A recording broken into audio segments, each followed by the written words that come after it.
Hey everyone, it's good to see you guys. I'm really excited. I'm here today with Ryan Keys. I've been waiting for this interview for the last 2 weeks. Ryan's story is really amazing. I'm excited to bring it to the community.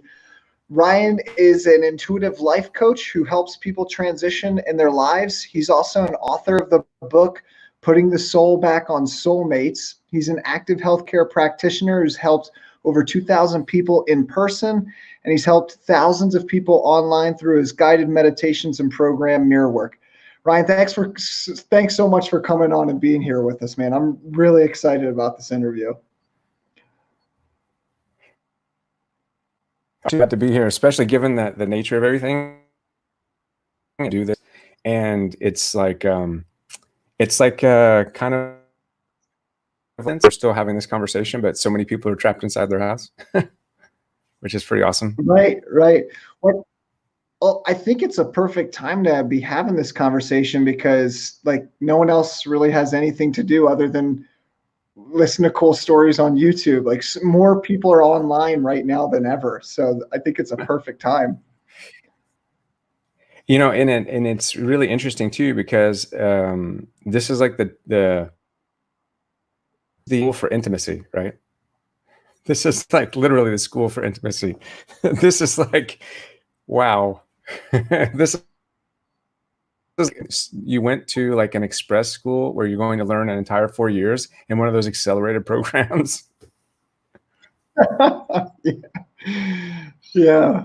Everyone's being quarantined and being is forced to face their relationships with their families and the people they live with. It's a very interesting time. So I think this conversation is really perfect for what's happening right now. Mm-hmm. I do too. But before we get into the deeper relationship stuff, Ryan, I just wanted to ask a couple questions about your story. Are you okay with that? Yeah. So yeah, open book, pretty much. Cool. And I'm sorry if the questions are a little bit off. There's just a little bit of lag time on my end, so I hope that's not too much of a disruption. No. So good. You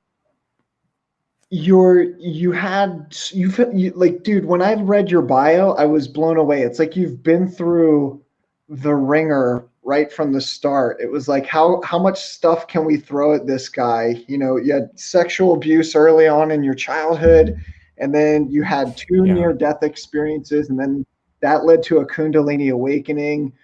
So it's pretty much like, I looked at it, I was like, man, this guy's like the soul trooper, I guess, of like, you've earned your badges here in the physical world. I always said that I'm the Wolverine of waking up. Right. I feel like I've been through like just adamantium and my skeleton will be like indestructible, but it's like how much. And then after this year's, I did ayahuasca 4 weeks ago and then lost a really close friend. And then the world is on lockdown. Yeah. I love it. That's really cool. We need the X-Files theme. Yeah. Well, you even got the haircut of Agent Mulder a little bit right now going on too, man. Right. It matches. David Duchovny's awesome. Yeah, he is a pretty cool cat. So let me ask you this, Ryan, like how did your near-death experiences like change you? How did it change your consciousness? How did it change your relationship to life? Well, the first one was a shock because I grew up very religious. I think that I put a lot of faith in what other people were telling me. I didn't have that groundwork to not enough depth. So I think the first time that I went through something, I saw this guy, Jedi Krishnamurti, on the other ether world side. And he explained to me, I asked him if I was dying or if I was dead. And he said, he goes, well, just sit down. And I said, well, am I dying? And he goes, well, let's think of it like the sun setting. He goes, we're watching the sunset around the sun, and we know it'll rise again tomorrow. I was like, so that means I'm coming back? And he goes, it depends on how you view it. He said, but the sun never set. So perspective is everything. And I was like, okay, I'm 21. I don't compute that. And I came back with a lot of signs and other occurrences, but that kind of stuck with me. And I realized that your ability to perceive death is from you. So, like, I even did a quote when I said that forgiveness is basically that you're an infinite being. And forgiveness is actually not even relevant, because the infinite nature of what I saw on the other person minimizes the act of right. And forgiveness means that you're trying to qualify that love wasn't in this alive space. So now you need to forgive something because of that lack of love. And I'd say that, like, from both sides, the second time I walked with Yeshua, or Jesus as they call him, and I learned even with that basically anything less than love is a loss, right? You're not seeing yourself. You're not, it's there is no second place. There is no settling. Because even like a child that gets a trophy for second place, that's not second place. It's only second place because we perceive that. It's the chance it took to win. And it's just what conspired to create that.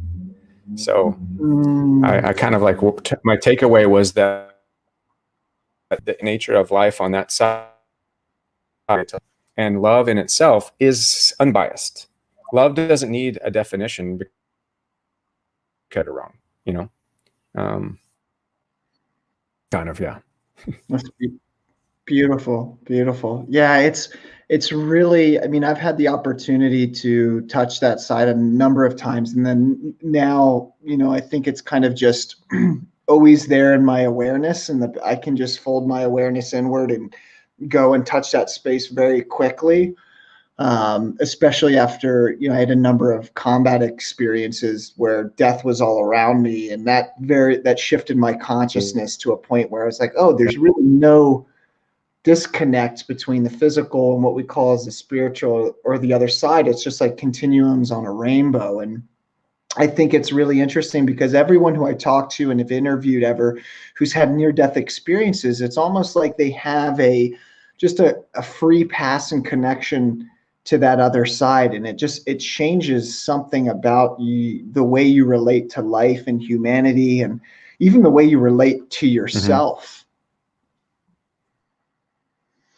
I would say those instances where I've witnessed death or been through death myself, when I did ayahuasca 4 weeks ago, that regardless of all the information that I've accumulated and all the wisdom or knowledge and knowing that I've gathered up until the point of my life for 30 years, everything was insulated. Because the inner child comes with everything that you need. And how that propagate is, on its potential, and we stand in the way as parents, and we don't really look at the strength of the child. We decide and we mitigate. Then what we're doing is we're insulating them from reality. So, and if you go through abuse, you don't want to experience. So you employ the ego to create this exoskeleton of experiences, and it's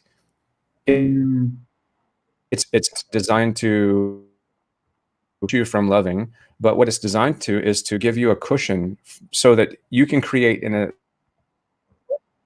and you're not going to feel that, or that you could get into trouble, or you could lose your space, or you feel like. So up to that point, I realized that inadvertently 80% of my life with this idea of insulating myself. So ayahuasca actually stripped all of that away. It left me me in a world that I didn't necessarily know.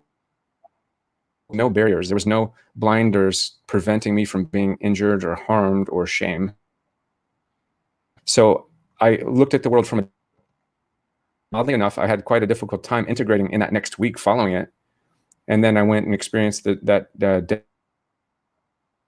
and then, so, because my thing is that once you have a spiritual awakening, Kundalini or whatever it is, the or the processes that we use to insulate ourselves away from love, we integrate into those with the knowledge and the occurrence that we've experienced.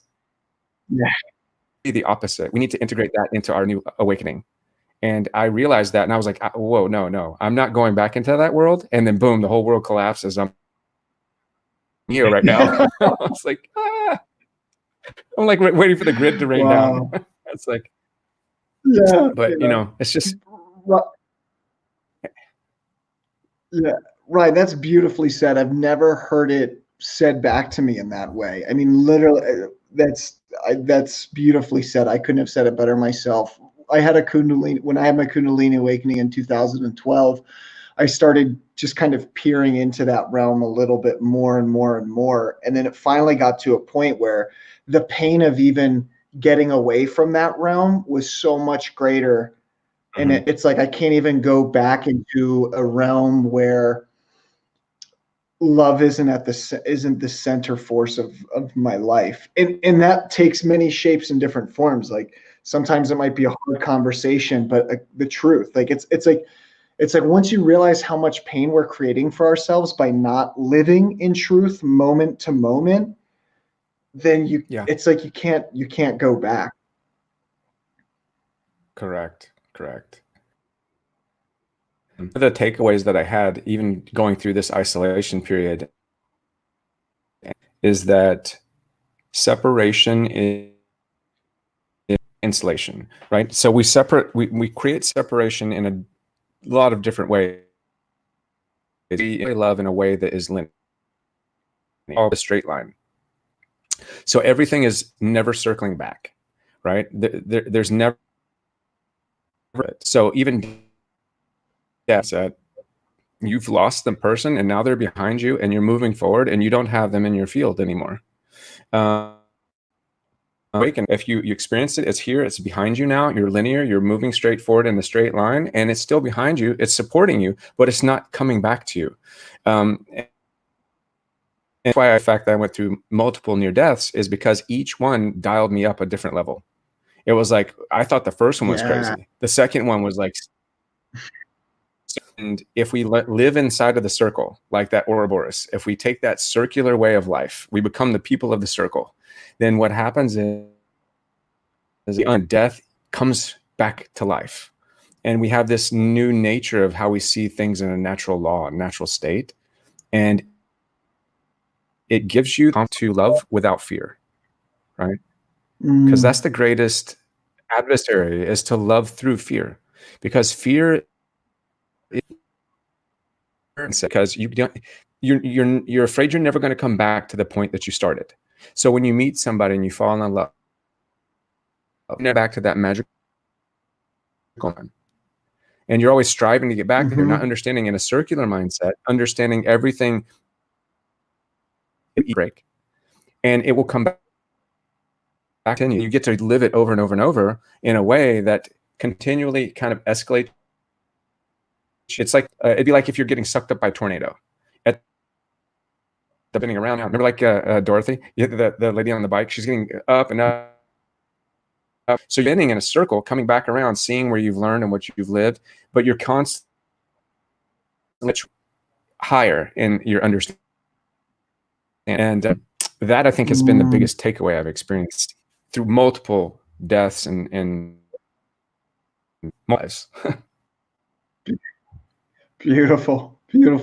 Ryan, I want to take this conversation from there and then kind of steer it more towards the relationship and how you got involved in that. But we are getting some delay on your end. Is it possible to maybe fix that? Is that fixable right now? It might just be the internet. Let me see.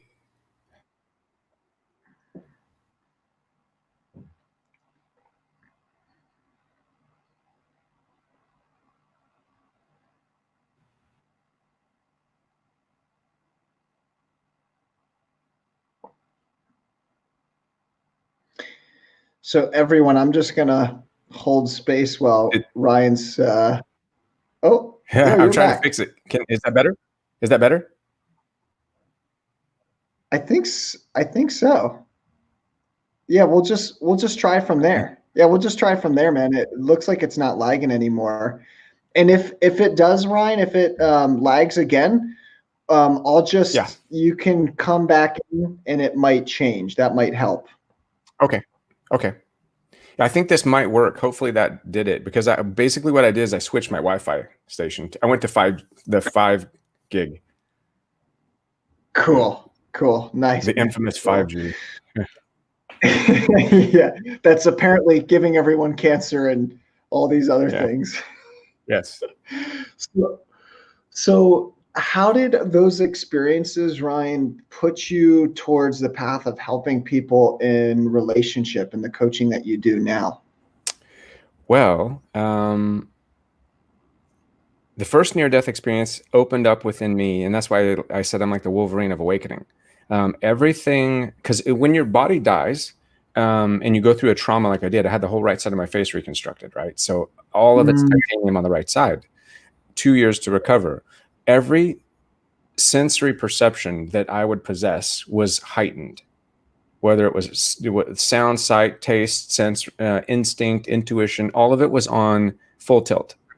So I began mm, to understand that I could feel people, kind of almost like the a movie where Bruce Willis walks through the crowd and bumps into somebody, and you feel something, and you get a yeah. flash. So I began feeling that kind of information, and I got a job working as a matchmaker while I was still I was doing some stunts in Arizona, and I'm like, okay, so I started working as a matchmaker, and I was really good at it. And this was back before the internet, so I'm calling people. I'm like, okay, so I've got Bonnie, and she's here. I got a Polaroid. She looks great. She's got this and this and this, and I knew who to pick out of the cabinet because it was filing cabinets for men and women on either side, and I could pick this one, and it was like that Chinese game where you pick the pieces that come together and you put them back together. And Mhm. I was having such a high success rate at matching people that really enjoyed each other's company. I started like feeling, wait, that's kind of interesting. Intuitively, I'm really feeling something. So my intuition was kind of broadened out past that. And then I learned that it also helped me with giving people more confidence in their decisions. And Mm, I could perceive, like I remember I helped one of my roommates. He was an artist. I helped him name paintings because I could feel, I'd look at this painting and be like, okay, it feels like this. And he's like, that was exactly what I was trying to say. yeah. Beautiful. So it sounds like you tapped into that deeper settle realm of reality. And this is what I see so many of the times. And I saw that, I mean, I have this I don't know how similar it is, but I definitely have a type of perception like that where I'll tap into the settle energy. And I see this with a lot of people who have been around, who've had near death experiences. It's almost like you tap into the energy before it comes in completely into the physical. Yeah. Like you're attuned to that settle energy on a much deeper level. Yeah, definitely so. And then after the second near death, um, literally I drowned in a river and it was midnight and I got pulled up out of the river by Jesus, Yeshua, into his time period, into daylight. And then he's like, I was like, where am I? And he's like, well, you're here. Would you want to walk with me? I was like, where? He goes, everywhere. But I witnessed him operating from a state of balanced masculine and feminine. Yeah. And I began to see that when he would heal people, he was in a feminine state. I mean, he was masculine 100%, but the energy he had was so mothering and nurturing. That's why he had no fear to sit down next to anybody, no matter what they had. Yeah. He just had that confidence of a mother picking up their sick child. And this energy shift that I saw gave me that ability to start to open up my mind and assist people, especially from a clinical standpoint as a healthcare provider. I mean, literally, I think I manage like 2,000 or 3,000 people a year just from the clinical side of it. And Mm, then I started working with people in hospice and transferring to near death, even like what I did last week for my friend. And mm, um, there's, you see, because I think at the base root of all interaction relationships with everybody, even intimately with your partner, um, the confidence that comes from understanding deeper connection. yeah. And whatever you call it, I call it God or source, or, when you're connected and you understand that infinite nature, that's why I was saying, like, there's no such thing as forgiveness when you find your infinite self. Right. And then you understand that there's nothing, like in the thing I said before, anything other than love is a loss, because you're here to love. So why would you do any less? Right. Right. And that means also loving the areas that weren't so good, not to shame ourselves. And once you start doing that, and even talk about in the book, you're literally, and now you're inviting, if your body and your whole spirit was a house, you're now inviting someone into your home, and you've really done your homework. You've cleaned it. You've gone through it. You're proud of what's inside of it. And this gives you that ability to open up to intimacy itself through connection, because you understand that you're connected already. Beautiful. I love that. And I love what you said there. It's almost like if you haven't done the inner work and cleared out your own house, then there's shame there. And when there's shame there, naturally you're not going to want to open up and share your shit with the world. Correct. Well, Yeah. there's so much confidence that comes with intimacy when you're able to operate in a state of, and it's not truth like what we view truth. And I say this sometimes, it's not like the "so help me to tell the truth, hold and nothing but the truth." Right. It's a deeper understanding of who you are in the world, right? Like, if you know that tree is connected to you, and that tree and you exchange oxygen and carbon dioxide to live, now you've got a relationship. And when you start reminding yourself, like, that's what I do when I do like walkabout meditations, I remind myself of my spiritual interaction with each thing, even if it's just the grass, with the animals. Because if I can establish a healthy relationship with the world around me, and it's honest, and it is effectively putting me into a heightened state of feeling included. We might have lost Ryan there for a little bit. Ryan, can you still hear me? Okay. Yeah, I can hear you. Yeah. Oh, there you are. Oh, sorry. That's okay. We lost you at you were talking about your walking meditation. Oh, and yeah, the relationship with the grass. Sorry about that. I was just saying that when I find myself included in all, and bringing those, even the small segments of reality, into being symbiotic with myself, what happens is that I'm building confidence on a very small level. I'm putting bricks on my foundation. And then everything builds up to that momentum of when it makes more sense when you meet somebody. Because it's like arithmetic. Like, you don't start out with, doing like fractions. You start out like going 1 + 1. And then you don't continually go back to 1 + 1, but it builds upon that. So when you get to the fractions, or you get to the decimals, or you get to the multiplication tables, you've understood the base of interaction. So it's immediate recall. So when you start reminding yourself that you're connected with even like your family, your friends, and you remind yourself that you're connected with the world around you, which is happening now for people, right? This lockdown is making us get intimate. We are establishing that elementary style of expanding consciousness, so that when we meet a person, we're completely aware. We're aware of everything. And then we can be engaged when we're aware, because intimacy comes only from awareness. Right. Yeah. And a lack of awareness means that there's a lack of intimacy, because let's face it, communication problems with couples, I mean, the biggest fights that you're going to find is when you're living unaware. Yeah, I see it all the time. I see the husband who's so focused on work, and then the wife is at home and she's like wants intimacy from her husband, but the husband's like, oh, I just got to get back to work, and that's all it is. It's that awareness, like that awareness. I see it as what makes up everything in life, that consciousness. And but we're not really conditioned. We grew up in a very conditioned environment, at least in the Western modern world, to kind of control that awareness and steal that awareness. Like I almost see it as like this is so Western, but like almost as a currency, really. Yeah. I mean, so well, if you think about it, like the majority of people in a relationship, it's more of a ROI, right? It's return on investment. What am I getting, rather than what am I giving? And I've learned, even from my experience last week, that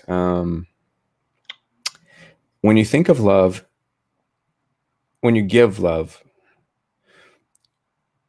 to ask something in return means that you're not coming from a place of love. Right. And I'm not saying that you're going to go out and you're just going to offer yourself on the chopping block for anybody to walk by, but I'm saying that the purpose of love is to be in it, right? And if we minimize that commitment that it takes to move in this state of love, then we're starting to bit and piece it. We're starting to try to find out, well, how can I construct love externally? I can put this girl here or that person there. I can put this car here and I can put that job there. And now I've constructed what looks like love, but because I'm not actually engaged in it on an interpersonal level without any kind of desire at hand other than to just love, it gets tricky. Because now what you're doing is you're living a little bit of an illusion, right? Yeah. And because love is literally, the purpose is to love.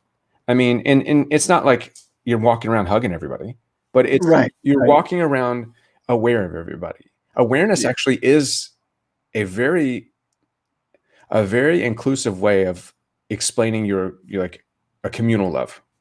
Like agape love is awareness, right? Yeah. And agape love, or that complete awareness, is, if you're not comfortable with that, good luck with eros love. Yeah. It's like, it's like, that's going to be a tough sell. Yeah. That's beautiful.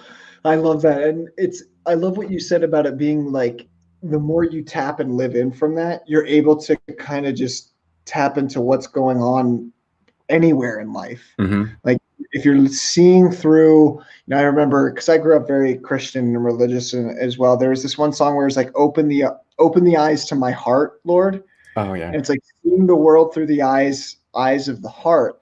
But when you do see through the eyes of the heart, you see everything that's going on, and you can't fall into illusion. You can't fall into personal illusion. You can't fall into any type of delusion, because you're seeing reality how it actually is. And I think that's where it's important to recognize where you said, where you don't want to just open yourself up to like narcissists or people who are going to take advantage of you, because that's kind of what happened with me when I first really awakened. I mean, there was multiple levels of it, but at one point I remember when I was really first opening up, I was kind of looking at the world through the eyes of my heart, and I kind of just projected that naivety or that love onto other people and automatically assumed that they would treat me the same way as well. Right. And that necessarily wasn't true. And so I think it's important to use that awareness when you're seeing through the eyes of the heart to see, oh yeah, like this person's really hurting and they might hurt me, so I should stay away from them. This person, and still being, you can still be out there in the world and have your heart open, but then also drawing those boundaries with your board. Yeah. It's interesting. And like I was saying, like even when I came back from ayahuasca, when I learned that, so I was seeing through the eyes of the heart previously. However, I was also seeing through the eyes of hurt.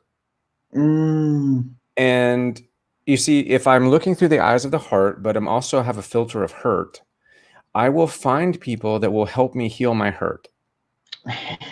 And so the narcissist that you come across actually isn't as unexpected as it would be. It's actually pretty on time, considering, because on the other side of that, you're going to be much closer to who you really are. And when you are connected to your heart, the hurt is still there because you have to process it, right? It's like doing the laundry. It's like, okay, so I got to do with socks, and I got to do all the color clothes, all the light clothes, towels. So you've got different things that have to be processed in order for the heart to be whole. Mm-hmm. Because if you can look through the heart, but it's half a heart. And in the half a heart, it's the heart of who you are, but then the other half is held by the people that hurt it. Right. And so I found that those people that hurt it, they are the patterns that we repeat. Yeah. And so where we think that maybe inadvertently we've just kind of been haphazard in giving our heart out, it actually is very systematic. It actually is very on purpose for your journey overall. Because I'm sure, even like you, me, I look back and I'm like, damn, man, I was such an idiot. But then I'm like, well, no. But when I look at it through the eyes of love, I'm like, I really learned a lot. And that was an accelerated journey. Like that 2-year relationship was like 20 years of education for my spirit, Right. right? You're Yeah. like, whoa. And also too, let's not forget that when we're connected on that level of consciousness, other people's problems are still ours. Mm-hmm. Right. So it's literally like when somebody's looking at even like what's going on now. Well, the earth is like super excited. We're not so excited because we're stuck indoors. But when we look at what happened and how the earth got to that space, there's people that are putting plastic in recycle bins that still put it there. Right. Because we don't live in a level of perfection. I mean, Mm-hmm. and perfection isn't something that we can obtain because imperfection is what creates. Right. And so when we're sitting there and we're understanding that, then if imperfection is what creates, then obviously an imperfect experience that comes to your heart is going to help heal it. But to heal it, it might have to break it. Right. Like a bone that's mended wrong. How do they fix it? They have to break it and mend it right. Right. So sometimes that heart was broken way before you met the narcissist or way before you met like, Kill Bill. Right? It's like put your sword down, leave me alone. You're like, no, but it's like you get sliced up, and then all of a sudden you get back up, and you're like, okay, so I got a couple of scars, but really, I know I really found a space to love myself through all of that silence. Yeah. Beautiful. I love that, Ryan. I think the most masterful coaches can put people into their triggers safely. Mm-hmm. Like for me, I was coaching one of my clients the other day, and they had dealt with a lot of hurt and a lot of abuse, and I could sense and see and feel at the energetic level that their heart had walls around it because they didn't fully trust their voice to draw boundaries with their voice. So instead of putting boundaries in place with their voice, which they didn't trust yet, they put walls up over their heart to protect the heart. Yeah. And so as we were going deeper and deeper into that wound, the wound started finally coming up, and it started getting projected at me. And so like he got real defensive. And so as soon as he got real defensive, I was like, yeah, this guy's an asshole, isn't he? And I just said that right back to him. And he saw the projection of his own thinking, but coming from a humorous and loving place. And so that got projected back onto him, and I felt his heart just soften. Nice. And then he cried and released. And I think that's really like every time that I get to do this work with people, it's just so rewarding, and it's messy and it's not clean by any means. But knowing how to navigate that heart space, it's definitely it's an art for sure. Just with the other person. I had this vision of when you were saying it's messy. I was thinking about what's more fun, baking cookies solo in the kitchen, or when you have, like, if you have kids, if you have your kids in and you're baking cookies and there's like flour everywhere and everybody's having a great time, you got flour in your hair. And because that's like the same kind of concept. You're bringing that inner energy that hit this planet, right? Full, aware, hungry for experience. And that's the part of you that we built on. And we put a blinder over that so that it couldn't be hurt. And then we continue to build while that's still in the dark, pushed over to the side in storage at the storage shed. But then when you get messy, when you can cry, when you can do, like I do this like thing where I say, find your growl. I'm like, just go in, think of your spirit totem animal and be that. And we have done some stuff on stage where I say, show me your animal. What is it like? Mm-hmm. What does anger look like? If you had to pick an anger animal, show me what that anger animal does and what it sounds like and what it looks like. And then because it makes the anger seem less intimidating. And it's interesting when you can actually find a place for anger or for sadness to become kind of more soothing as a child would view it, right? Because if a child gets upset, they're going to cry right then, and they're not going to hide it. And we push so many things down. We hide so much from ourselves. Yeah. And then we expect that we have to perform at top speed, 0 to 60, when it comes to showing up and being seen. But yet we've been pushing ourselves down for years and years. And to be seen truly It's that inner child that really shakes everything, right? Because that inner child is where the faith first started. It's where you first were able to identify what love looks like. And once you can go back and you can give that its opening and give that its just place in your life, then now you've elevated your own consciousness back to the place of creation and imagination. And then you can use that to create a relationship, and it's really cool because you get to unfold this whole experience. Yeah, it's amazing how once you start re-engaging with that inner child, how wise it is. Mm-hmm. And once you start letting it lead, how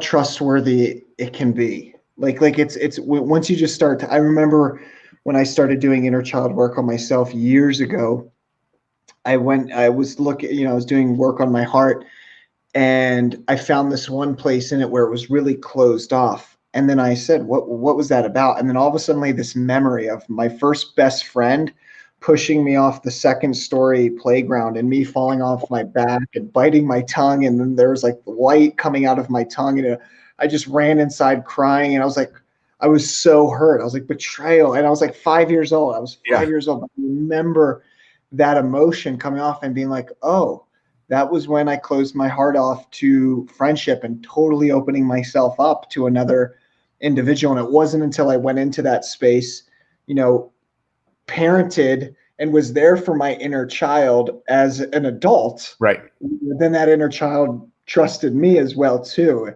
And it was like, oh, okay. Like now I can parent my inner child how I needed to be parented and be there for it. And I think like that's what's so cool about doing the inner child and the inner healing work, especially with the heart, because you can go back to your past selves. And like now knowing that, I always call on my future self, like, yo, man, come back. Like right now in the present, future self, like if I need your help me out and give me some intuition and wisdom, because they already know what's going on. They already know what's going on. Like time doesn't exist. It's all happening at the same time. And so if we're going back and healing our inner childs and rewriting those scripts, I thought to myself, well, why can't you do that with your future as well? Oh, you can, yeah. Like something. So when I did ayahuasca, she took me back to the incidences that I needed to heal as a child. And when she said, she goes, and we sat there and we observed what was going on, and I was horrified. And she said, so what do you want to do? And I said, well, I want to heal this. And so I said, how do we do it? She goes, well, we don't do it here. I was like, what? She's like, I need to show you something. And it was like Ghost of Christmas Past and like Ebenezer Scrooge. She's like, we have to go to your father's past. Yeah. We go have down the ancestral line. Yes. It's like, she said, we have to heal him where he first was injured. Because if we heal him where he was first injured, then what he brought to you isn't an injury. It's just an experience. Yeah. Because it removes the emotional tag that creates that animosity and that fear. Then it's just another experience. Then it's just like, it's a horrific experience, but it's like a bad day on a roller coaster, right? It's not like getting bit by a dog. It's not like you have this trauma. And so we healed his trauma and the trauma of the person that gave him the same type of pain. And then I could feel it alleviate inside of me and change things. I was like, what is this? This is something interesting. So I didn't think about that. Even when I'm doing like shamanic work, I do take people to their past and the past of the person that also injured them, so that we can see that they didn't attack you consciously because you are you. They were moving from a space that was pre-programmed. You just happened to be that person there. Right? And then, so what it does is minimizes the identification that you were this victim. Yes. Right? I love this. This is so exciting. So how do you, because this is the challenge that I have. When I see, like, I just see the world as unconscious programs playing out. And I'm just thinking, okay, I don't want this person's unconscious program to play out on me. I don't want this person's unconscious program to play out on me, because I know it's not for their best. And I was just talking to a woman the other day. She wanted to do some coaching work. And she was like, yeah, I'm definitely gonna come back. And I told her, I said, my heart and my throat are perfectly aligned. Like, because my heart chakra and my throat chakra are connected, when I say something, I really mean it from my heart. And I know when you say that, you're not connected, you're not coming from your heart. What's that about? And then as I said that, it was like I kept that program where she would make commitments or promises and things like that and then break it. Yeah. And I could see that program like trying to play it out on me. And as soon as I saw it, I called it out in a loving way, but just let her become aware of it. And then, so the healing itself happened just by seeing the program come out. It's really fascinating. And see, and she probably had that. So she probably felt victimized by maybe a parent or father, like suppressed her speaking about something, or she tried to confess about something at a young age and it wasn't seen as truth. But we identify literally, like even I remember as a child, and here's a really funny thing, how ayahuasca works. So I remember an event being like, I didn't remember. So in ayahuasca, she took me to 5 years old. I was in a closet. I was upset. I was having some issues. And I stood there as myself right now in the closet next to me as the little self. And the little self of me looked up and like looking at me like, what the heck? And I was like, I go, are you all right? And my little self goes, well, I nobody believes me. And I don't know what to do. I want to die. I don't want to be touched. And I said, well, you know what? I'm going to make sure that you're not ever going to go through this again. And I want you to know that I love you and I'm here watching over you. And the little me goes, who are you? And I said, well, I'm the big you. I'm Ryan, the big Ryan.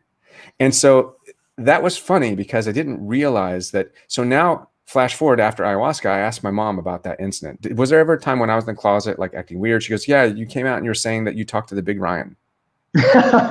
Now, how's that for butterfly effect? Right? So that goes to show you there's the nonlinear healing happens. Yeah. So we can go back, and when you think of, like, I even do like a stories of imagination. If somebody's been abused by a parent or somebody like that, I'm saying, so let's go into their childhood and imagine for a moment that they endured the same thing. So if they went through the same thing that you're feeling now, then isn't it possible that they didn't select you because you were weak or because they wanted to harm you? It was just the state of being they'd been existing in since their injury. Yeah. And so if we're going to, let's forgive them, let's look at them, let's tell them as a young child that we love them, and we support them, send them healing energy, so that now you're no longer their victim. You just were a witness to what was going on with them. Beautiful. Beautiful. Yeah, I love that. Yeah, it's amazing to be aware of those deeper interconnections. And then once you start addressing and healing those deeper interconnections and just going deeper there, there's no place for those victimhood, sadness, emotions, or anything like that, because you're rewriting the entire script from the beginning. Yeah. And it's great. I mean, and I love the fact, like, because you see all these movies and they have like actually little tidbits of truth, and it makes me think, well, there's that communal consciousness, right? Thank you, Carl Jung. Yeah, right. Oh my gosh, yeah, we could totally go deep with that. Have you seen? There's a really great movie, Ryan. It's with Ethan Hawke, and it's a time travel movie, and it's like Minority Report meets Inception. Yeah. And it wasn't really that big. Do you know which one I'm referring to? Yeah, it's when he ends as the old man. Yeah. He was also the young boy. Yeah, exactly. That's exactly what I'm thinking of. Like how just you get to the end of the movie, and if anyone's watching this, I apologize, but he gets to the end of the movie and you realize, or you get to the end of the movie, you realize that like he's just managing all different time versions of himself and doesn't even realize it. And that's his whole job. And it's like, yeah, that's your life pretty much. It is. I mean, and then if you think about it, it's like this, like I posted this, it's the, when the Oracle says in the Matrix, oh no, she's like, oh no, child, you made that choice before you even came here. You're just understanding it now. Yeah. Oh, beautiful. I love that. So like we made all of our choices, contracts, and agreements. That's why astrology is so set in stone, right? That's why it can work. But now we're just trying to understand all the choices that we contracted. Yeah. Because we're back to that circular style of living. So we know we made those choices, signed those contracts, came into the carnal body, boom, going back around, and then we go back and we're contract complete. Yeah. It's the same thing. Like if you go to buy a car, you sit down, you finance it, you put your money down, you've got everything, you get your car, you're still paying for it the whole time, but you don't go back and process all the paperwork. Now you're just enjoying the car, taking care of the car, but the car is still part of the contract that you have to complete. Right. It's not going to be a different car. It's not going to be, it's not going to get any better gas mileage. It's not going to, it's only if you ding it up, beat it up on your course. And where you take it, of course, like you're going to be limited to certain things, but it's like the same kind of principle. You've got this experience and you're kind of like the captain of it. But at the same time, you were the person that made the experience in the beginning. And now you're just really processing everything. Beautiful. I love that perspective. Yeah, I did a live probably about, this was maybe about a month ago. I had been trying to get a good 4-dimensional perspective of reality down, and I finally got it. But I did a live on it, and it was so exciting for me because literally all I did was draw like a circle, and then it was, and I can share this just real quickly here because nice. yeah, but it's really, really cool. Let me bring up my paint. But it was just a circle, and it was like emotion. I love connecting the dots between emotion and then time and space and how all those work. And yeah, I'll bring up my paint. It's funny. I was talking to Phil last week, and I go, hey, Phil, I know you're Mr. Dot, but we're all connecting dots now. I was like, I think we're all like dots. I was like, it's kind of cool, right? Yeah. Oh, that's cool. Yeah, let me bring up the paint here. Hopefully it allows me. Okay, darn. I'm gonna just have to share my screen, and I'll bring up the online version of Paint. Sometimes StreamYard it does this. But basically, what I learned was when I finally got this download, which I was waiting for a really long time. I was like, when you get those downloads and you're on there's like, it's right there and you can kind of feel it, but you can't put it together. And then it finally just drops in at once. Yeah. So that was what was happening. It was like on my mind for so long, and I could feel like the nugget that just wanted to be downloaded, and then it finally came through. So I'm really excited to share this. So this is basically, can you see my screen there? Oh yeah. Ryan? Got it. Perfect. Oh, cool. Awesome. So it was like a big circle like this. If this is the 4-dimensional perspective, and right, we're always at the center of it. And anything that we want in the physical, like whether it's like money or whether it's maybe it's love, or maybe it's I don't know, like a car. Well, I'll just put car because I can't draw a car too good. It's like, if we're at the center of it all the time, everything we could ever possibly want is already out there in the physical universe. But emotion is the thing that lets us know how close we are to that thing. Right. So if you're starting to feel the emotion of like, oh, wow, I'm getting closer to making more money, I can just feel it. Well, that's like, the emotion is just energy in motion, and it's that thing that's sticking to you. And like, like whether it's love, it's the exact same thing. Like, I'm feeling like I'm getting closer to finding true love, or that other person, or whatever that is. If we're feeling that, it's because that is like, emotion is that energy of motion that's coming around. And so from the 4D perspective, it's like, it's all there. You're always at the center of it. You can never escape the center of your own universe and in time and space. But emotion is your indicator to how close you are to something, or how far away you are from something. Right. Does this kind of model make sense, how I'm sharing this? It's funny because, so when I was doing my ayahuasca journey, she took me on a lot of different places, like 2,000 years in the past, 1,000 years in the future. But one of the things that she showed me, she stood me on the planet Mars. And she goes, you're at the center of the universe. I was like, what? What do you mean I'm at the center of the universe? What's this making sense? So then she put me on the moon. And I was like, she goes, now you're at the center of the universe. And then she brought me back to reality, and I'm like trying not to throw up, right? I'm like, ugh. And she's like, now you're at the center of the universe. And I was like, wait a second. And then she said 360-degree soul sight. She said, you're inside of a sphere. Oh, cool. You got 300. That's so cool. Sorry. So like 360-degree soul sight. So you're inside of that sphere, right? So no matter which way you look is always the same place. Yeah. So if I'm looking over here and I'm seeing love, I'm actually was never looking any other place, because I'm always at the center, like you're saying. And Yeah. then even no matter, so, and this is what she was telling me too, like how like Arcturians or Pleiadians or how people are channeling and all this other stuff. She's like, no, she said, when you look into the sky, into space, everything is either the past or the future. You're the only present. So every part of the past that you see is there. It's represented in you. Every part of the future is represented in you. You are at the center of the universe. That's why the universe is so dependent upon the earth awakening. Yeah. And I was like, wow, that's so crazy. And it's kind of like what you're saying, right? Yeah. And it's like, like, thank you. This plant just really like give me an up one. And I'm like, yeah, nice. That's cool.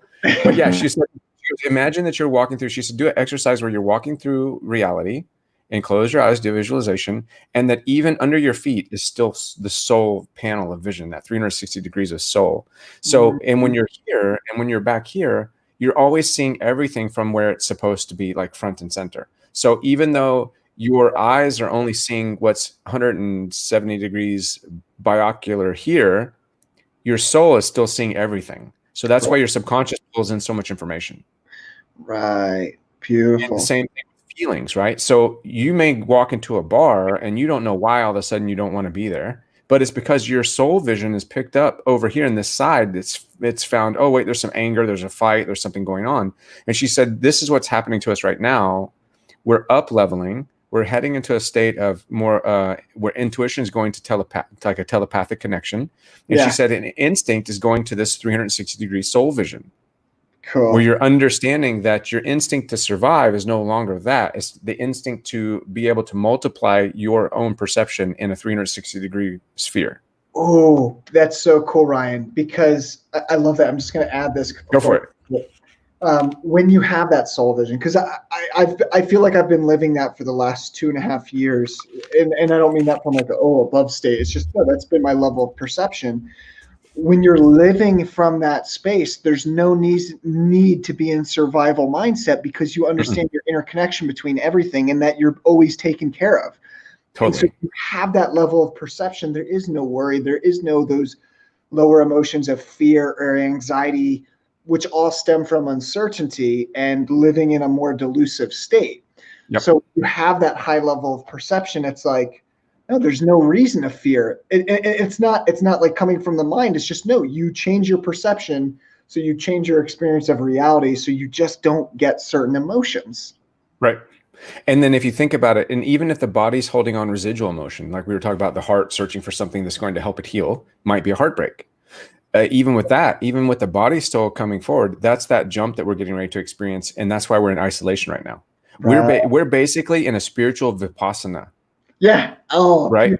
Love it. And it's so what's happening is that when we emerge from this, we're going to be so aware of our space, so aware of the people, so aware of like the sky, that everything that's around us, because our hearts are getting a chance to heal. Because sometimes there's so much distraction, we don't take the time to focus. Like it's like death by 1,000 cuts. If you had 1,000 cuts on you, you could get and die. But like we have one cut that we thought was 1,000. So now we're actually pulling back and we're realizing, wow, we really blew that little cut out of proportion because we've distracted ourselves trying to maintain this barrier. So now we're inside the barrier.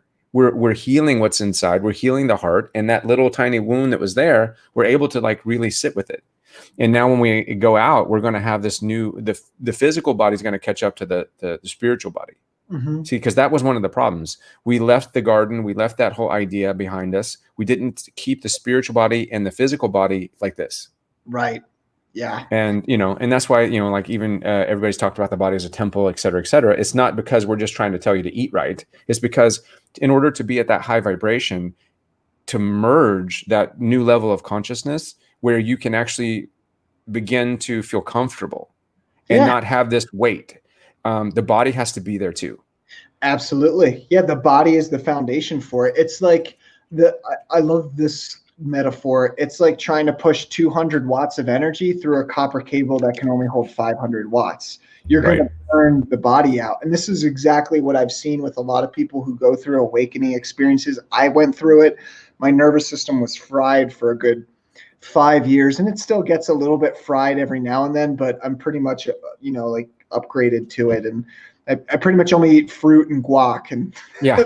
that's like all I had today. I mean, I'm drinking chaga tea. Nice. Oh, right. I got chaga tea, and it's like, and then I'm like I totally like overdosed on guacamole today, and I had like just like orange banana etc. So it's like that because high vibration is a high vibration. Right.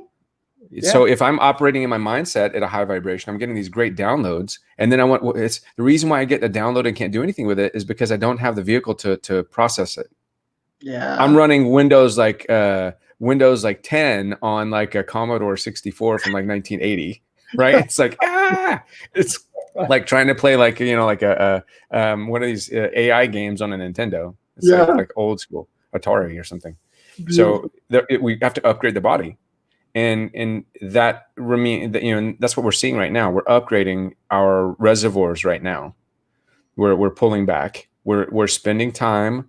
A lot of divorces are probably going to happen after this, but it's like, because when you're not distracting yourself, then you're really actually you're making decisions that are actually in line with who you are. Right. You're present to what is. You're present to truth, and truth is, I've found in this work, the biggest I don't want to say divider, because that's not a right word. It's actually bringing people back together to yourself. But once you're faced with the truth, and that light is shined, like you can't go back to the old, like you can't undo self-realization. No, not at all. You can't. You can't turn your, like somebody asked me, well, if you have a Kundalini awakening, it does, can you lose it? I was like, no. Right. I was like, I can't. It's like I had a near death. I can't like take it away. Right. And it compiles up on top of each other, and it's like, no, it's just who you are. But what I have to understand is that even though that's who I am, there's a physical aspect of me that's still represented by the previous contract. So my spirit body and my emotional body may be growing and moving forward, and it's what we're seeing now with technology. Our technology took off, but the physicality of us being responsible with that technology did not. Yeah. Right. Right. Well, and that's the focus. I always say we focus too much on STEM, science, technology, engineering, mechanics, but we don't focus on emotional intelligence as as much. There's a disproportionate balance, which is why we're tearing the planet apart in the way that it is. And let's predict the secret. We're going to make a prediction. The reason why AI isn't taking off is because they haven't introduced it to EI. Emotional intelligence. Yeah. The difference between giving AI consciousness to make conservative decisions is giving it emotional intelligence. Ryan, can you say that one more time? Because I feel like that's really profound, but my brain is going to need time to soak it in, and I know other people are going to need time to soak it in. So basically, from my concept, the AI, artificial intelligence, is not able to up level and to be exactly what we need. It can't have that free-flowing consciousness without emotional intelligence. Right? So in any state of the word, nor us as a conscious being without emotional intelligence, we're not. So if we're spirit, emotional intelligence is the glue that gives us the ability to stick to the body. Yes, absolutely. Without the emotional intelligence upgrading, we don't have the glue. But if we're trying to, like, if we got Velcro and one piece of Velcro is like washed out, like 10 years old, and you've got brand new Velcro, it's not going to stick too well. It's going to keep coming off. So you've got this emotional intelligence you've developed and your spiritual intelligence, but then your physical intelligence is not, it's not sticking. It's old. It's not like people are trying to like get new profound downloads, and they haven't done anything with the physical portion of themselves. And if you think about what happens in a lot of dead end relationships, the physicality just dissolves. Right. I mean, they lose their connection to the physical world. Yeah, beautiful. I'm gonna have to chew on that a little bit later. I sense it and I feel it, but my mind hasn't even processed it yet. Yeah, I live like that. I always have that like the dog that's like, It's like I think I like do that look like 10 times a day. Yeah. Oh no, me too. I'll walk into the store and I'll be going to get some, like decaf coffee or some kombucha, and then I'll stop and I'll be staring at it for 30 seconds and then I'll be like, where did I just go? And then I just, it's like epiphany of, and I'll be like, oh man, I got to write this down. Well, and then, so also think too, like I started doing this too, because I used to write a lot of stuff down. Now I don't really write anything down because I trained in utilizing, like I used a lot of like sitting meditation, but I also use a lot of like different types of mudras, like with the hands and things like that, to focus my intent, because it's compact, or I'll do like tapping. But I've done certain things in order to, like, I'll tap while I'm remembering something to open up that next neural pathway, so that I can allow my body to be my bulletin board. Mm-hmm. Because sometimes I found, and I didn't really do that until late, like the past 6 months, that when I'm getting some dialogue or getting like that quote unquote download, what's happening is it's not just for my mental state. Right. Right. So if I digest it just for the mind, and I want to, because I'm always like on message, I'm always okay, I got to give that. Let me write it down. I'm going to say it to somebody, like, because it's important. But then I'm like, wait a second, hold on. I started pulling back and I started saying, okay, wait, hold on. This download or this dialogue I'm getting, important as it might be, perhaps it's more important also to the physical form. So let me sit with that. And I just visualize this energy coming with that information, taking space inside of my heart and holding into the physical space. Because just like adding in some like accelerating programs in your computer system to help the computer run smoother, right? It could be like a debugging thing. It could be like I'm cleaning my hard drive. Right. I love that. Yeah. And this is brilliant because I think so many people get lost at the mental level and it doesn't sink in deeper. Right. Like, so they get those downloads and then it's like, oh, I got to hang on to this. But if you try to hang on to it, it actually keeps it from sinking in and changing your biology. And what I would say is activating, like, epigenetics or, other. Oh, I love that. Yeah. That's how I see it. I'm like Bruce Lipton all the way. No. Yeah. Oh yeah, he's cool. Ryan, do you see, like, so I get random mudras all the time. Sometimes I think I'm just dropping them in certain places. Like I'll fly into LA and start doing some weird random mudras that just come through naturally. And it's like, I think I'm dropping codes somewhere. Do you have these experiences as well too? All the time. All the time. Like, and even when I was doing ayahuasca, I was doing different things. Like I was going like this and I was counting like that and back and forth. Like, and so, because if you think like, okay, so what is like sound or like an oscillation of sound or like a light code? The body is the embodiment of matter or electrons formed by vibration and light. Mm-hmm. So if I'm doing this, it actually is like Morse code. It's like dropping, like, so I'm actually speaking in a certain type of pattern, even with the hands, to the environment around me. Which is interesting because, it's like when you start realizing how things are overlapped like that, then you're like, whoa, duh.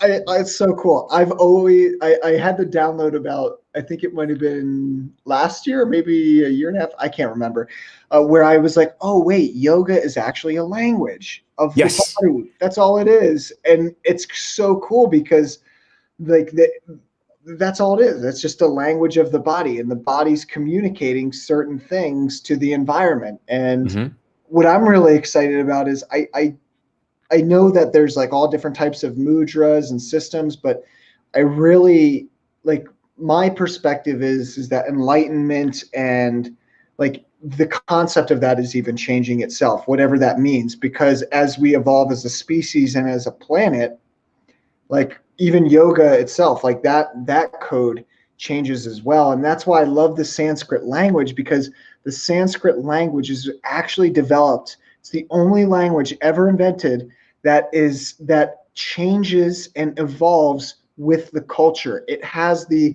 linguistic structures to actually be able to change and evolve as the species changes and evolves. And no other language is capable of doing that. And so once I figured that out, I was like, oh my gosh, the ancient rishis, the yogis, they were geniuses. They actually created a language that was capable of evolving because they knew human experience would evolve as well too. Yeah. So there's experiences that human beings can have that they don't even know, that's not even within the realm of their imagination yet. So it's so cool. It's so cool. Well, because if you think about it, Well, actually, technically, if you think about it, it's already been thought about and it's part of that experience already. So any mood, there's no wrong mudra, right? Mm-hmm. Like even like when I became a Reiki master and I saw a lot of the different symbols, and then I realized that it's not the symbol that has the power. It's like when I tell a dog to like either like when you tell a dog no, you could say go, and it's your inflection. So the geometry of it, or the sacred geometry within the mudra, now that, so there's only certain things like it's because my fingers have joints and they have different like kind of like angularities that can only be certain things. So there's all sacred geometry represented in each angle because I only have so many combinations I can do. Like maybe let's say there's like 20,000 combinations I can do with my hands in different mudras, but there's, you get to the end, right? Then there's no more. Like whether my hands are together, whether my hands are like this, whether my hands are like this, whether I'm coming like Mm-hmm. this. Let's imagine there's 20,000 combinations. Then you max out. There's no more combinations. So you've accelerated all the geometry for what it is. So that means there's 20,000 possibilities. Cool. Right? Same thing with Reiki symbols. Like it doesn't, a Reiki symbol, like I came back with a Reiki symbol and I didn't even know it at the time. And I was like, okay, so now I know it. And that symbol for me actually has been much more powerful in my work as a Reiki practitioner than some of the symbols I learned going through the Reiki Master program. Mm-hmm. Because just like a superhero, my logo or my emblem on my chest isn't going to be the same person's next to me. So why would I give out? We're not going to just pass out S's to everybody. Right. Yeah, exactly. It has to be custom tailor made to you, your biology, Exactly. and sisterhood and everything. Even like yoga, like why not? Why wouldn't a custom yoga program be specifically for you? Yeah. Right. Yeah. Yeah. When my Kundalini activated, I just started doing yoga randomly. I never went to any trainings or anything. I would just, my body would go in one way and I'd be like, okay, I guess this is what I'm doing. Right. You're like doing warrior pose. You don't even know what it is. Yeah. No, I didn't. I was like, well the starfish pose, what is this? And then I started looking actually at yoga and I was like, oh, I'm already doing those poses. That's right. Yeah, activating that intelligence beyond the ego, and it's so fascinating. We could get lost down this rabbit hole for hours for sure. Yep. Ryan, I want to ask one more question, and then do you have time to take some questions from the audience? Totally. Yeah. Cool. The I guess one of the last questions I just want to ask, and I actually want to make a fun little prediction here. I'm going to write down. We'll play a little game here because I love doing predictions and things like that. Things are so much fun. When do you think, and I'm going to write down mine. So when do you think this collective of everything that's going on with the virus, when do you think we're going to start being in the recovery stage of that? Like when we start coming out of it and then more into the recovery stage, what do you think when you really tap into that? It's interesting that you say that because I actually nicknamed the virus Delilah, like Samson and Delilah. Yeah. It's an RNA subscript that's upgrading our DNA. So I think everybody's going to get it. Mm-hmm. I actually think the virus is older and more ancient than I think it's been around for 60 million years. I think they've just moved into a space where it's actually bringing information. It's upgrading some part of our like the epigenetics, the antenna that's part of the cell. But given that, I think that it's going to sweep the entire world. A lot of people have had it and they don't realize it. So I would say we're going to see a breakthrough probably by May 14th, where we're going to see a downturn, and then it will kind of level out. They still won't bring everything back until probably like towards the end of May.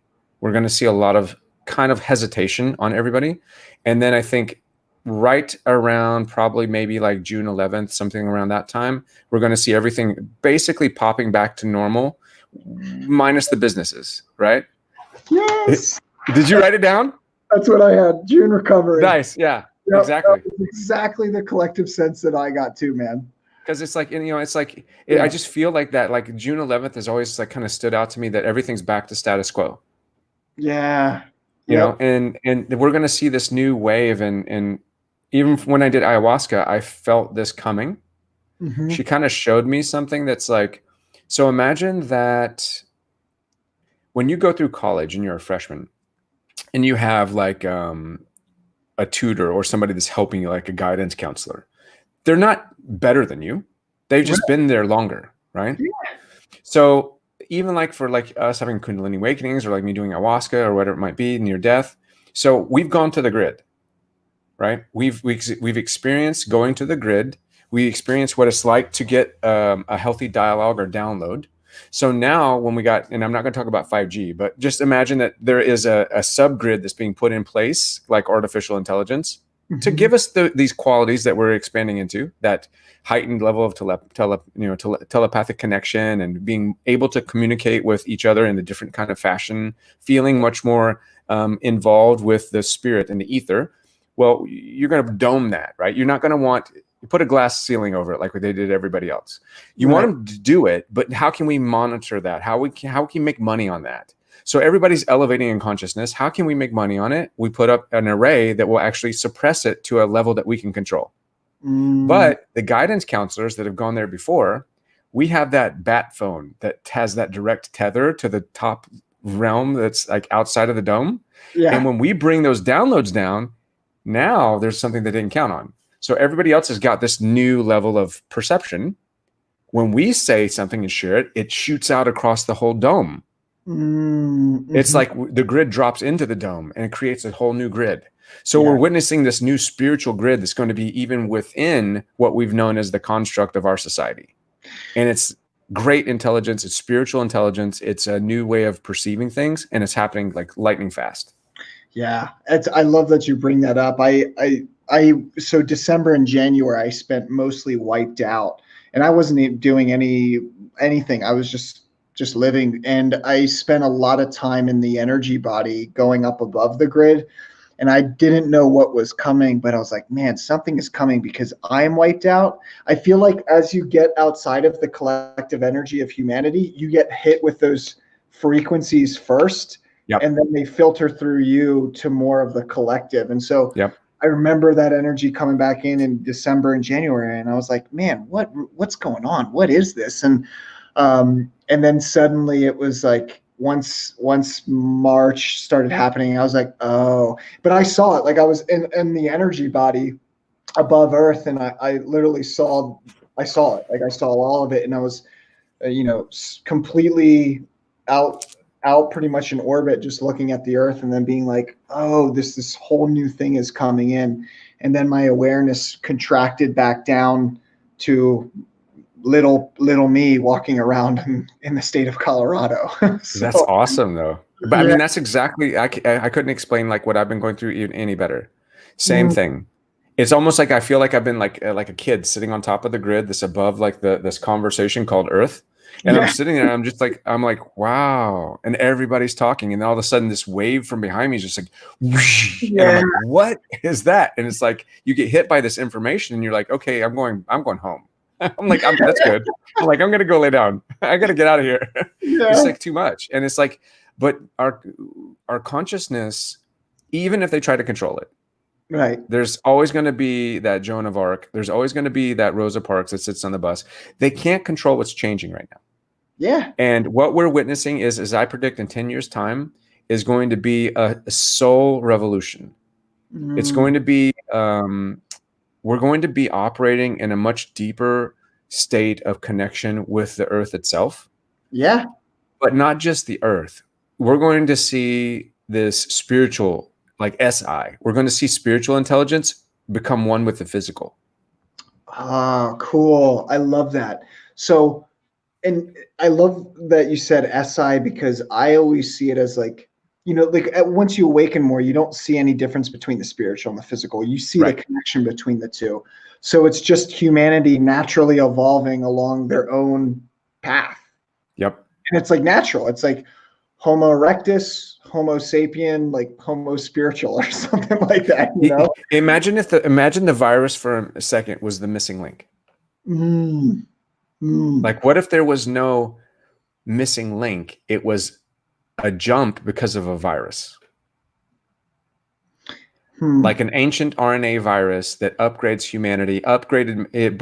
Like I had this vision that it said when I was on that grid, I brought the brontosaurus. I broke up the brontosaurus to become herds of buffalo. I brought the monkey from the trees down on its knees so they could gather grass and become a farmer. And now I'm going to help the farmer become a spiritual practitioner. Like because if you think about an alien civilization, it's not that they didn't start out at this high level of interaction, Right. even like Atlantean or something. They started out where we started out, but there had to be those key moments when there was a shift. And what created the shift? It is a construct of their previous reality was crushed. So they have to alter how they see the world. The virus, in whether it was man-made or not, or whatever it is, I don't care, because what's happening is it's a catalyst to create consciousness. Or is there collateral damage? Always there is, right? That you can't have consciousness. Yeah, it's just how it is. Yeah. I mean, when I became conscious, there was collateral damage. I mean, my life looked like shit. It's like, whoa, it's like, that's a hot mess. Whoa. Yeah. But the collateral damage created the consciousness, because entropy came in and said, okay, now you're done, move on. Like, it's like Miley Ray Cyrus Wrecking Ball. It's like, bam. Okay. Whoa. Wait, where am I at? Oh, I woke up. Oh, great. That's cool. Yeah. Really. Yeah. Beautiful. So cool, man. Really. Well, this has been such a fascinating conversation. I've really enjoyed it, man. It's so great to be able to talk to another person who can understand the language. And I'll be excited to see how we connect after this, Ryan, because I have one friend who I speak to telepathically, and it happens awesome. on a day. Like, literally, we'll just get in conversation and our thoughts are connecting with each other quicker than our voice can. So it's like, yeah, like that's all the conversation is. It's like, yeah. And and I really see that's where humanity is evolving to. Like, I think eventually language will become obsolete, and it'll just as before, the first language was body signals, right? Like, it was like, oh, point, and it's still a part of us, point. And then after that, it was like grunts and owls and like, ooh, ooh, ooh. And then it was human language. And human language now, after this, once people learn to, go on silent retreats, tapping into that higher level of consciousness, I think it's going to be at that mental level, and we'll only use voice when we need it, because it costs so much more energy than just that. Well, and if you think a telepathic to head into a telepathic society, and if you think of empaths, what is an empath? An empath is actually really it's another figment of telepathy, right? Because you're using an empathic ability to be aware of someone and that what their story is without hearing it. So it's a prerequisite for telepathy. And what we're experiencing, if we were to jump into telepathy like that, we would be screwed, right? Because we haven't conditioned our ability to process thought. And it'd be too overwhelming. So yeah, I think we're experiencing that. And then one cool thing that I like to do with different people with the grunting, when I found that if you do exercises of awareness to roll back the healing for the inner child, is you go and you have them answer in that guttural voice, and their truth is much more right there for what they're talking about. Beautiful. That makes perfect sense, because you're putting them back in that primal language and that primal state. So it just brings, and it's truth, right? The primal grunts have so much truth because there's no words to escape it. Yeah, you can't. Yeah, beautiful. Yep, I see that. Great. Awesome. Ryan, this has been wonderful. Are you okay with taking some questions for a little bit, and then we'll close? Yeah, go for it. I think your screen froze though. Oh, really? Am I here? Or did I freeze? Oh, okay. I think it's maybe just too much energy. We're just frying everything. We're frying everything. We're 5G right now, man. We're OG. It's like, OG. You keep your 5G. I got the OG. Am I back? Am I back now? You're back. Okay, great. Guys, what questions do you have for Ryan? And I'm going to go back up earlier in the comment section there, because there's a couple questions here. Let's see what we got here. Yeah, this is any questions that you got for Ryan, feel free to bring it up. You had some really good compliments right off the start here. Let me try to find a couple of them. They were good. Let's see. Oh. All right, there we go. Let's see. Yeah. Any questions you got, guys? I'm surprised. Everyone was really excited. Everyone's mind's kind of blown right now. Can you see the comments there on the side too, Ryan? Yeah, I'm looking at them. I'm seeing a lot of comments like totally me and like, hey, so I'm seeing a lot of people like involved and like really like going into the same conversation. Yeah. Just no questions. There might just be a lot of processing. I've noticed when I do interviews and people's minds get blown, it's just processing, and it's like I don't have the capacity to bring up some other questions.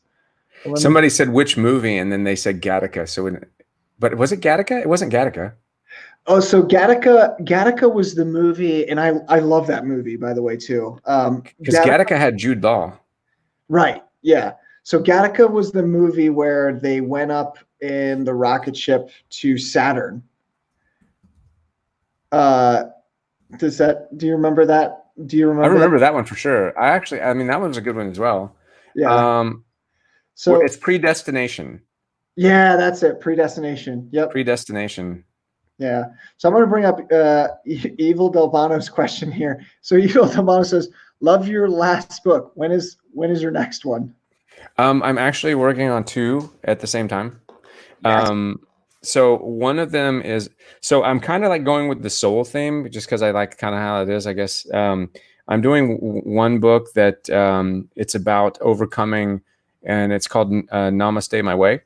And it's about how to go through different modalities, how to affect healing in your heart, and how to overcome the trauma and bring the inner child into that new space of safety. And then the other one is called Kama Sutra for the Soul. And it's basically how to increase the vibrancy in your relationship and love life through different types of intimacy exercises, tantric exercises, understanding the sensory perception of that, and then heightening it into I call it going from cellular to solar. Yeah. Oh, I love that. That's the cellular to solar. That's the second time I've heard that phrase today. Oh, nice. Yeah. I've never heard that before. I've heard cellular, but never solar. I love that. Yeah. Cool. And that's, so I should be done with the next book. I'm shooting by August, maybe release date, like probably maybe October 1st. Beautiful. Beautiful. And I love that name, Kama Sutra for the Soul. Yeah. Because if you think, because Kama Sutra, it has that, and we all have seen that Indian book at Barnes and Noble that you're like, wait, I hope nobody saw me pick this up. And it's like, whoa, what is that? That's a cartoon. That is not a cartoon. But when you think of it like that, that's kind of shocking. And so I want it to be a shocking standpoint where it's actually a very seductive way of looking at spirituality. Not from a physical standpoint, but from a spiritual standpoint. That's why I said it's taking it from a cellular level, like a very physical contact level, to a very cellular level, where it's more about that being able to experience an etheric level of physicality. Beautiful. Because we hear people talk about, especially like twin flame people and everything like that, about 5D interaction with your partner. But what if you could do 3D and 5D at the same time? Yeah, and with everyone. Then you're like double D. I mean, it's like you're down. I mean, it's like boom, you're right there. Yeah. It's like, whoa. Yeah. Like you're like, it's like everyone's on ecstasy. You're walking in a room, you're like, wow. Yeah. What is that? I love it. I had an interview with a guy, his name was Ray Mayor, and he does like chronic living workshops. And I mean, he went like almost a year without eating food or something like this. And it was so funny. I was sharing with him how I experienced the world and some of my perceptions. And so I asked him that, and he said, dude, the only time I've ever had that experience was when I was on ecstasy. And I was like, oh, cool. Well, I guess and I've never done ecstasy. So I was like, cool. I guess I experienced the world like like you're on ecstasy all the time. So it was just one of those cool reflective moments where it was like, oh, cool. I feel like, it was just a cool reflective moment to have where yeah. Oh, I see. This. So somebody has a question that's, what's your opinion on many people going through spiritual awakening at once because of what's happening in the collective awakening? I mean, I think we kind of did address that, but you want to take that one, or you want to? Sure. I mean, so yeah, that's a great question, Francis. So what's your opinion on many people going through spiritual awakening at once because of, yeah, I don't know if we have anything to add to that, Francis. I guess the only thing so earlier, maybe you came into the interview late. Earlier, Ryan and I were talking about the virus and what's happening and how it's increasing the levels of perception, forcing people to go inward, get better in relationship.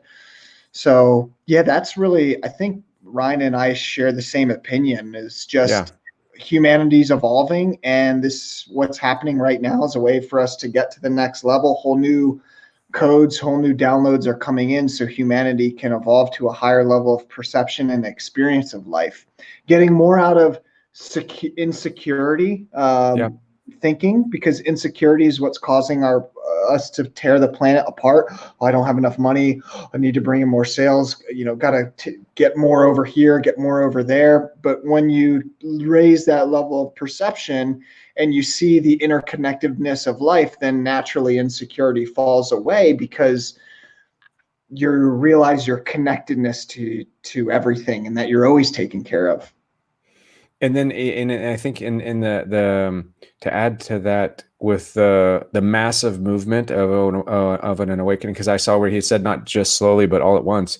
So I would say that it's the same thing like we had said, like with the reference to being a guidance counselor in college and helping someone to assist them to be able to get to the place they need to be.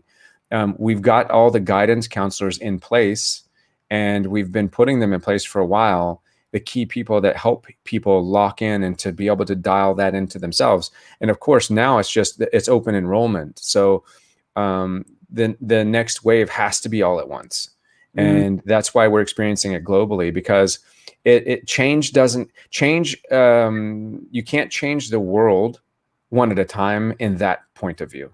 Like consciousness occurs. That's why, like they did the example when the one monkey in what was it, Madagascar, started using a rock to open a clamshell, and then another monkey in another place, and then all of a sudden every single monkey uses it. Yeah. So we see like there's a pre-qualifying event, which would be the people having their Kundalini awakenings, near death, and those things, and psychedelics with Terrence McKenna, Alan Watts.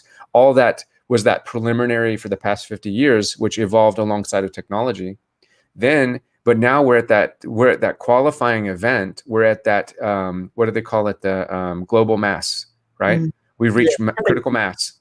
Tipping point. So that we got to that tipping point, critical mass was reached, and then boom, it's launched. Yeah. So we're witnessing a launch, right? And so it's all at once. It all goes. Yeah. Great question and great answer. I'm going to go to Arena here. Hey, Arena, good to see you. Arena says, can you talk more what is best to do for the next month and a half during this cocoon? Be kind to yourself, I'd say, first and foremost. Don't be too... I think that we spend so much time planning everything. I think that this is a time to not plan anything. If you need to wake up at 10 o'clock and you don't need anywhere to go, or you wake up at 1 o'clock, don't punish yourself if you binge on like Netflix, like on a Saturday night. Just let everything happen very naturally, because I think what will happen is that the advantage here is the boredom will bring you to a different level of opening each Pandora's box. So you'll wake up at 11 and then you'll do that for a few days, or you'll have something happen and then you'll get bored with it. And then now you'll wake up at sunrise. So allow the body to bring you to this kind of percolating place with how the body's perceiving this confinement. And then you'll be able to kind of structure it really symbiotically and not feel pressured. Because to pressure yourself, what can I do, is not the way that we're going to approach the new level of consciousness. Right. You know what I'm saying? Yeah, that's a great... We have to bring the body with us, and the body will tell us when it's ready. That's beautiful. Yeah, it's Like more you literally, like you'll get bored of watching Netflix, and then you'll be like, okay, I'm gonna go paint. So then right. you're like, now I'm on to something else. Or you'll get bored of like sitting in front of like, looking out the glass window, and maybe now you'll go outside to the porch, right? So the body will give us that. We're just not used to listening to the body's triggers. Hmm. I love that. Yeah, because that intelligence comes through the body. And so when you're just sitting with yourself and relaxed, I liken it to like just opening up. Like that's what it's the last, ever since my Kundalini awakening happened, it's just me opening up more to my own body and relaxing into that. And it's like, oh, Exactly. what do I want to do next? I don't want to sit behind a screen, behind a computer. I want to talk to this person, or I want to go outside and stretch real quick. And it's learning to listening to the body. Somebody said that because I know David, but the Leo King, he was talking about this today, and I've been seeing that. Even like sometimes I've noticed like I'll be talking about something and like I'll look and then Phil is actually talking at the same time about it, or vice versa. Like maybe you're even talking about it. I think that, but this goes back to that critical mass again. Mm-hmm. Mm-hmm. Right? We're on that steep slope, sliding home. Yeah. Beautiful. I'm going to go to Paul's question here. He says, with your higher states of consciousness, do you have synchronicities as often? I like Well, leave it up I there. think I live in a state of synchronicity, That's actually. exactly what I was going to say. I love it. Yeah, it's eventually when you just get to that next level of like that, you realize like that's the connections of life. It's just like Yeah, always. everything is always available for me. The world is always working for me. There's this really cool word, Ryan. I don't know if you've heard of it. Have you heard of called? It's called pronoia. I haven't heard that. What is that one? So pronoia is the opposite of paranoia. Paranoia Okay. is like the world's working against me. Everyone has it out for me. Pronoia is the universe is working for me. Oh, And so cool. I call it pronoia consciousness. Like once you reach that level of consciousness, you just recognize like, oh, I'm always taken care of. The world's always working for me, and it's just all one big synchronicity, and I'm connected to all of it. I mean, 100%. That's like I don't think that there's ever a time when I'm not in a state of synchronicity. Even watching a movie, like I'll be watching a movie and all of a sudden it's saying something that I was just thinking. Yeah, like It's consistent. Like it's nonstop, nonstop. I can't even decipher like what is synchronicity and what isn't any longer. yeah, And I think synchronicity in a way is still separation. it is. So, like I don't like even deja vu or synchronicity. When I'm having deja vu or synchronicity, I don't really have it. Like I say, I live in it. So I don't really have it in a way that it's got such a deep magnitude that it registers, because I think that I view separation so differently now that it's just kind of, it's like a flow. It's like speaking in the flow state. Yeah, beautiful. I love that. Yeah, I see it almost like if you're still experiencing synchronicities in life, there's still a flickering. It's Yeah. like you're up in that higher state of consciousness, and then boom, you drop down. Then you get up again, then boom, you drop down. But eventually, you're just going to live there when you're at And, that. and the biggest support of that dropping and falling is the body, Ooh. right? You say more about that, Ryan? Well, okay, so let's look at a lot of things. Like, so the battery can only hold the amount of charge that it's the size of, right? Like if I've got a little AAA battery, I can only hold a certain amount of charge. If I've got a D size battery, I can hold a certain amount of charge. If I have a lithium battery, a lithium ion battery, then I can hold a lot of charge and be in charge over and over and over. So my body is my battery. And my battery requires a nice alkaline environment. It requires a nice, the molecular part of my body needs to be really active and really wired for that high vibrational energy. So it's literally what am my cup is not matching what I'm pouring into it. It'd be like pouring coffee into a paper cup. Mm-hmm. The paper cup will hold it, but as we know, if you reuse a coffee bean cup or a Starbucks cup, round two, it's going to start leaking on the bottom. Right. Versus if I use my alien cup, I can use this over and over and over because this is made from a different material. I've selected the proper cup for the right job. So I'm not selecting my body. I'm just living in my body. Beautiful. So I have to select the body I want to hold the energy that I'm working with. I love that. Yeah. Beautiful. That's real. Yeah. And we talked about that a little bit with the copper wire and Exactly. yeah. Beautiful. All right, guys, and we're going to take 2 more questions out here, or else we'll be on all night, which I could totally do. So I'm going to go to It's quarantine vision. yeah, quarantine vision, right? Yeah, I love it. Liz says, I've been seeing scenes of past lives and downloads in my dream state, but now also images on sand dunes. What do you think? I've been seeing images, and I've been seeing scenes of past lives and downloads in my dream state, but now also on sand dunes. So? Okay, I mean, I don't really know what the sand dunes mean necessarily, but I think what you're saying is that you're projecting. Yeah, that's what I was getting from it. It's like it's like Alan Watts in the clouds, right? Like if I were to lay down and look at the clouds, I could see UFOs, dragons, and lions and everything else. It's the state that I'm bringing to my observation that alters my perspective.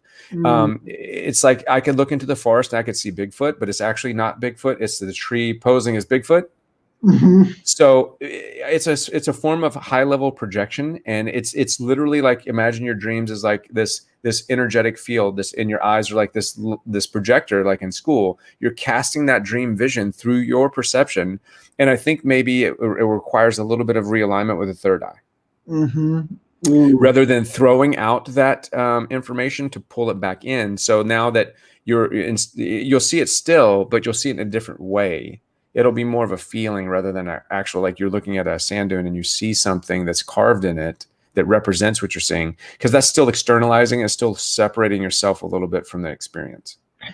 Beautiful. That's a great response, Ryan. Yeah, I found myself earlier in stages of awakening. I would see signs everywhere, and it was like my consciousness needed to project that onto the external world and have that reflection so I could process. But then I think the next level is you don't even actually need a projection out there externally. It all just happens within you. And it's just like really, really quickly. Exactly. Beautiful. Guys, well, last question here. Last question for Ryan, and then we'll close up. Any other questions? Going once. Twice. 2.5. 3. All right, Ryan. Tres amigos. Yeah, twice amigos. Ryan, thanks so much for coming on. It's really been just an honor and a delight to have you. Just your experiences, your level of knowledge, the level of energy. I mean, I felt your energy body come in like 10 minutes before we got on the call, and I was just like, yes, this is really just such an honor and a delight. If you had one message to deliver to humanity before you zapped back up from where you came from, what would that message be? If it was like the last sentence, the last words you could say, what would that be? I think it's kind of like what I was feeling yesterday. Forgiveness and separation are irrelevant once you have seen your infinite self. Yeah, I love it, man. That summarizes it right there. Right? I love it. Can you say that just one more time? I'm like, okay. So, forgiveness and separation are irrelevant once you have seen your infinite self. Beautiful. Because you can't forgive yourself in the sense of if you're experiencing yourself, because you're doing it in your best interest, no matter what the perception is. And then separation doesn't occur in infinity. Can't. Right. It's impossible. That's why God can't separate from it. That's why the idea of heaven and hell doesn't exist without God, because God is in both places. God is in every place. There's no separation. Yeah. Beautiful. And that's my mantra all the time. Oneness, oneness, oneness. Yeah. Yeah. Not even unconditional love, because I don't really want to experience unconditional love in the physical body, but I want to experience oneness. Right. I would see that love is a byproduct of just perceiving the world through that oneness. Like it'll naturally just outflow through you when you exist in that state. It can't not. And then that's why there doesn't need to be a case for ethics or morality. It's just, no, raise your perception. Like if you want to save the world and save global warming, start meditating, get everyone meditating every day, and global warming will naturally fix itself. Well, and it's the same thing, because if you think about how can you save the world if you can't even save yourself? Right. Yeah. And I always say this is one, maybe this is a good parting thing. I'm not here to save the world, but I'm here to see the world. Ooh, I love that. I love that. Because if I see the world, it saves itself. Yes. Yep. Yep. Beautiful. Ryan, I don't want to ask any more questions because we'll just keep going and going. Yep, and I'm fine with that. But yeah, we'll just go all night. So right, we're having a slumber party. Yeah, yeah. Maybe we'll put one of those on the schedule for the month of June when we're out of all this. Exactly. Right. Exactly. A prediction party. Yeah, yeah. Well, a post prediction party. Post-prediction party. We both nailed it. I've been getting the deep intuition to invest in stocks between April 1st and April 15th. April 1st and April 15th. I've been getting that clear. So, Ryan, thanks again for coming on, man. It's been a true honor and delight. Where can people find you at? Well, first, this is the book, if you didn't catch it. Right. And this is Putting the Soul Back in Soulmates on Amazon. It's a date with destiny. So this is also good if you're single or married, because just because I always say this is one of my favorite phrases, just because you said I do doesn't mean you stop dating. Nice. Right. But you can just find me on YouTube at Ryan Keys, and then same thing, Instagram, it's at Ryan Keys to Life. Beautiful. Thank you for having me. I had a great time. Yeah, it was wonderful. And guys, if you want to just subscribe to his channel, it's right there in the YouTube description box below, just a couple eye looks away. Ryan, thanks again for coming on, my man. We definitely have to do this again, and we'll stay in touch. And awesome. I'll look forward. Yeah, I think we should schedule another interview for when all this is done. I think that would be really. We'll do maybe this one, then another one in the middle of it, and then another one at the end. I think that would be great, because I think that the post quarantine is going to be very, very important. Mm-hmm.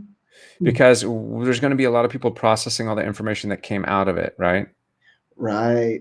There's going to be a lot of it's like when I said, when I came out of ayahuasca, and I was even talking to my ayahuasquero Gabriella today, and we were having a conversation, and I go, my big thing coming out of ayahuasca is that I had gained this insight and information, and I didn't want to lose it integrating back into what I was, because what I wasn't real.